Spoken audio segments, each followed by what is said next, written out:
So after flying the Mini 4 Pro for about 3 weeks now, I put together a list over the things that you might not know about this drone or the things that you might want to know before you buy one. So let's start with DJI's own conversion LUTs. So the Mini 4 Pro has that new 10-bit D-Log-M color profile, which allows for better dynamic footage and more custom color grading. This means you'll have a higher dynamic range and will maintain more details in the highlights and shadows when color correcting and grading your footage, without immediately crushing the highs and lows when adjusting the sliders in your editing software. But DJI has now made this easier for everyone that wants to use the D-Log-M color profile by offering a D-Log-M to Rec. 709 conversion LUT. And after applying the conversion LUT, there's only minor adjustments you need to do in order to make the footage look good. And this works perfectly for me and when I use my signature LUT. So the only thing I have to do basically is to adjust the midtone, saturation, and the intensity of the LUT to make the footage pop. So I'll leave a link to my signature LUTs down below if you want to learn more. Now, traveling with the Mini 4 Pro over the past few weeks, I've actually been organizing my files depending on the location I've flown. And this is to make it easier for myself when I get back home to edit my videos. And this is all thanks to the new file management on the Mini 4. So what you do is to go over to the settings menu and over to the camera section. Here you're going to scroll all the way down to the bottom, and on the top now you see custom folder naming. What you can do here is to type in the location of, for example, where you will be flying. So for each location I flew, I added the location or the nearest location in order to easily find the clips from that place.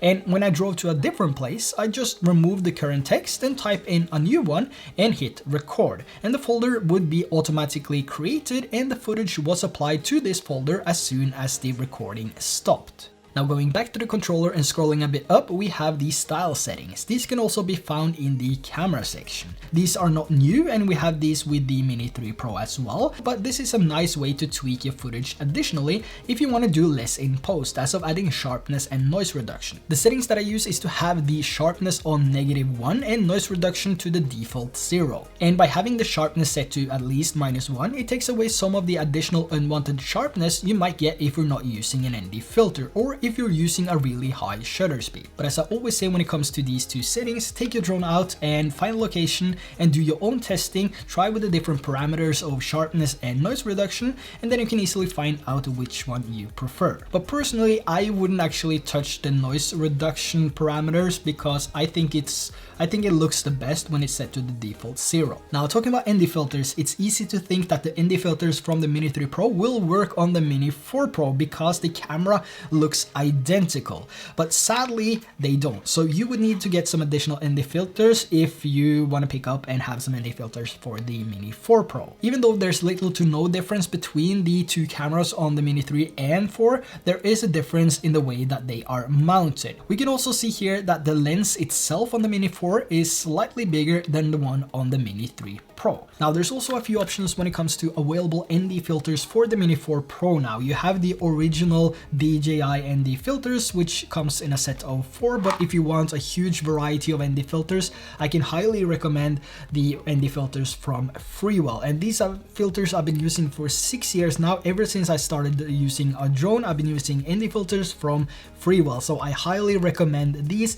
And here you have all types of different ND filters. Comes with a mist filter, comes with UV filters, ND filters, ND polarized filters, ND 1000 for photography, and this LPR. I'm not sure what that stands for, but you get everything you need. So I'll leave a link to this down in the description below. Now talking about filters, the lens and the camera itself, one of the big questions and one of the questions I get asked a lot is whether or not the Mini 4 Pro had the same fog issues as a lot of people have experienced with the Mini 3 Pro, including myself. Now this was a moderate problem when I was flying the Mini 3 Pro in Hawaii last year, and it ruined quite a few of my shots actually, but thankfully I didn't experience it that often. But flying the Mini 3 and the Mini 4 Pro in Hawaii now, which was extremely hot by the way, 111 degrees Fahrenheit in the shades at times, so you can just imagine the amount of heat the Mini 4 was experiencing. But there's also a lot of humidity in Hawaii because of the tropical environment, and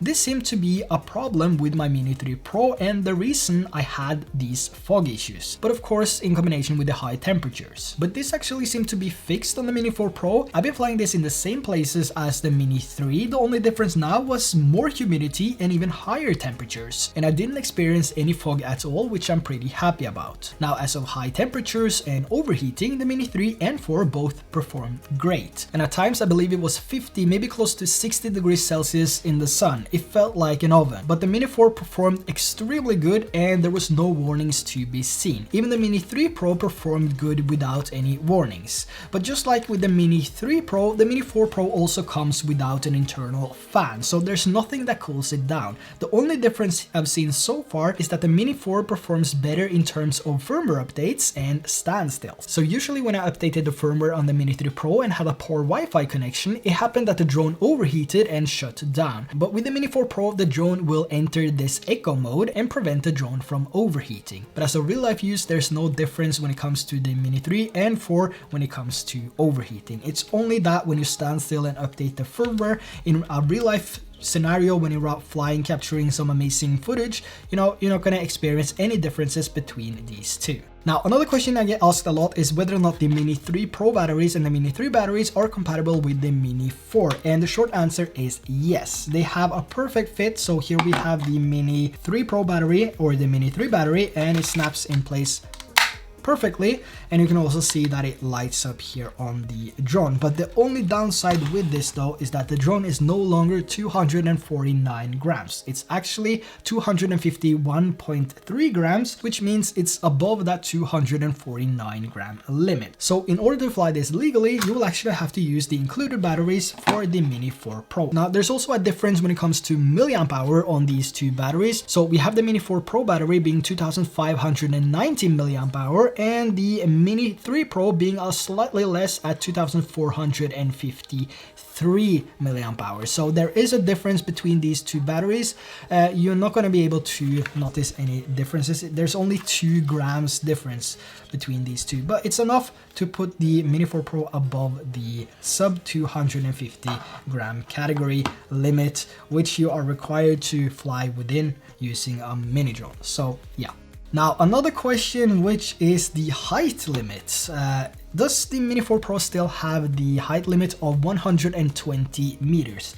No, it has been lifted by DJI, but prior to my departure to Hawaii, I was only limited here in Europe to fly within 120 meters. But as soon as I got to the States, had the same firmware update, the drone automatically recognized that I was in the States, and I was able to push the slider up to 500 meters. But now that I go back to Europe, this has been lifted, so we're able to fly up to 500 meters in height with the Mini 4 Pro in Europe as well. But this is only for now. As of 2024, all mini drones will be limited to 120 meters. And this is not a rule set by DJI, it's the rule coming from the EASA. So unfortunately, it seems like there's an end to our mountain climbing with the mini drones as of 2024. But if you want to learn more on this topic, I'll leave a link to my source down in the description below so you can see what applies from the beginning of next year. Now, talking about limits, the new DJI RC2 and the RCN2 controller, can these be used with the Mini 3 Pro?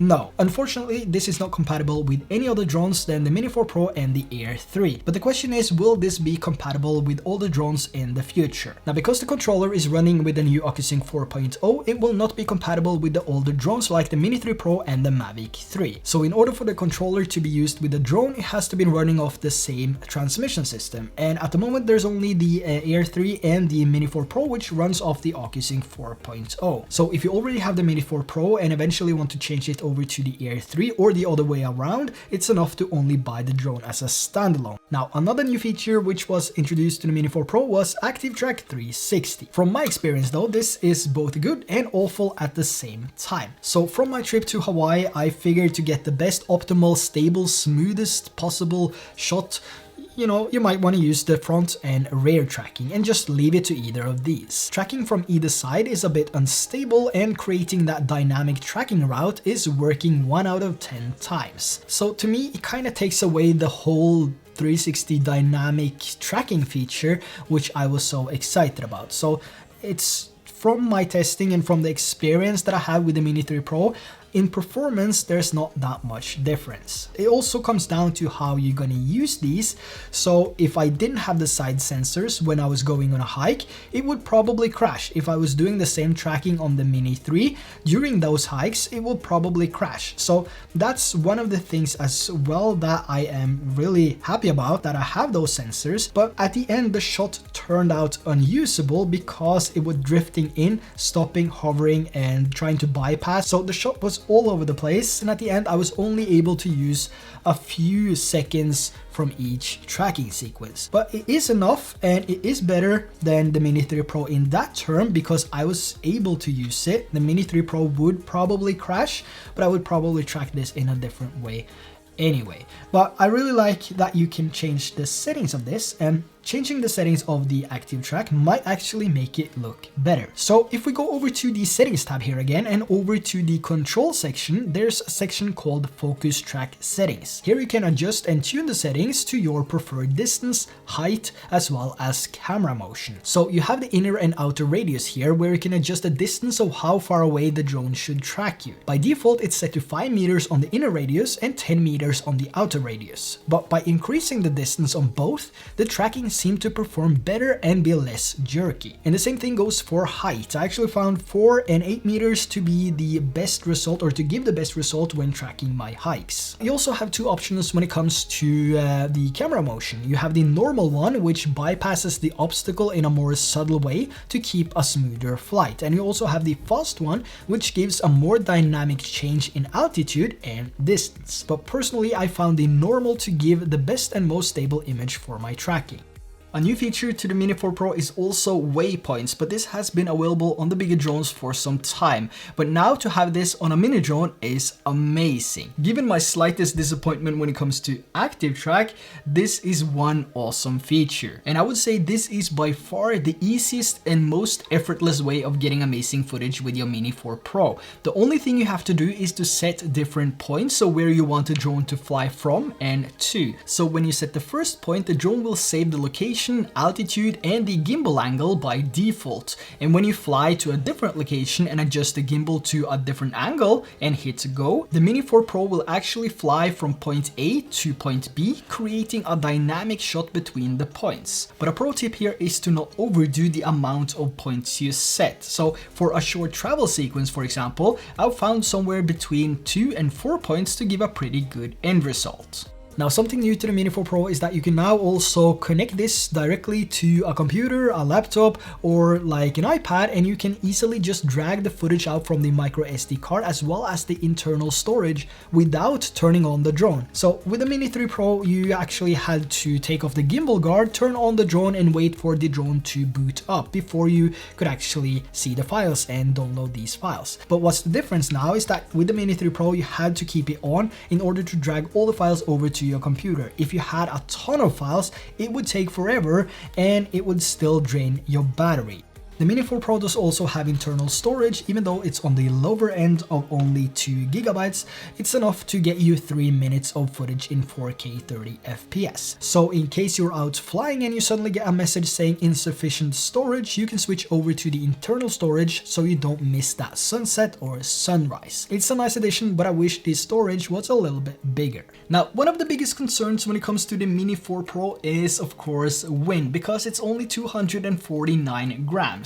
And this is a question I get all the time, and there's so many different opinions out there, but I can only speak from my own experience. Just as the Mini 3 Pro, the Mini 4 will also struggle a bit in extreme windy conditions, but it's still manageable. During a turbulent flight, you will experience some warnings saying strong wind, decrease the altitude. The best thing is, of course, to lower the altitude, but flying in Hawaii, I got this warning on nearly all my flights, even when flying just a few meters above the ground at the beach. But what a lot of people don't know is that the gimbal will actually be the first thing that fails, and in worst case, it will twist. This happened to me last year with the Mini 3 Pro when a high gust just smashed into the drone, but visually, the drone itself managed to fly back. It was only the gimbal that needed a reset. But I still don't recommend flying in extreme windy conditions because I don't want you to damage your new drone. But if you really need an answer, both the Mini 3 Pro and the Mini 4 Pro are capable of some pretty extreme winds. Now, if you're the person that loves shooting hyperlapses with your drone,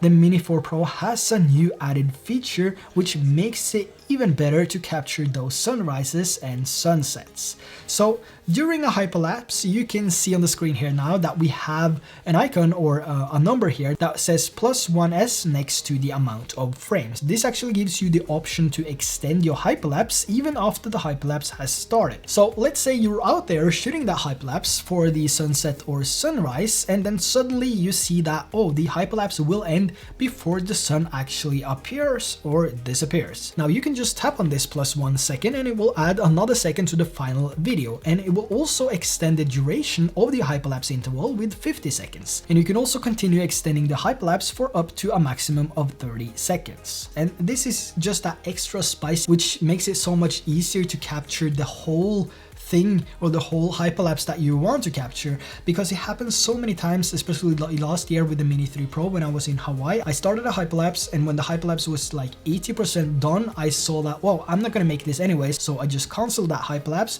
and I started over again. But now with this feature, I can just tap to extend it, so I will get a full hyperlapse sequence instead of just a shorter one because I skipped 80% of the actual sequence. So to me, this is an interesting feature. Is it something I will use a lot? No, because I'm not taking that many hyperlapses. But is it something I will use when I'm shooting those hyperlapses? Yes. Now, which of these drones are the best buy for you? Can you settle with the Mini 3 Pro, or do you need the features that the Mini 4 Pro has to offer? I'm not gonna answer that question in today's video. That's also a question you have to answer yourself. But what I do have is an in-depth travel review of the Mini 4 Pro when I took it to Hawaii for 2 weeks. And I can assure you that that video is not a video where DJI sent me the Mini 4 Pro in order to say something good about it. So it's gonna be my honest review as a travel drone where I compare it a little bit towards the Mini 3 Pro. So I highly recommend that you check out that video, link down below. Now I'm also curious to know your thoughts about the Mini 4 Pro or the Mini 4 Pro versus the Mini 3 Pro. Which one do you prefer the most? Do you already have the Mini 4 Pro, or do you already have the Mini 3 Pro? Which one would you get? So let me know down in the comment section below. And if you're looking to get the Mini 4 Pro, there is a link down there as well, along with the ND filters by Freewell and My Signature LUTs. So that wraps it up. Don't forget to hit that subscribe button and drop a like if you found any valuable information in today's video, and I will catch you in the next one.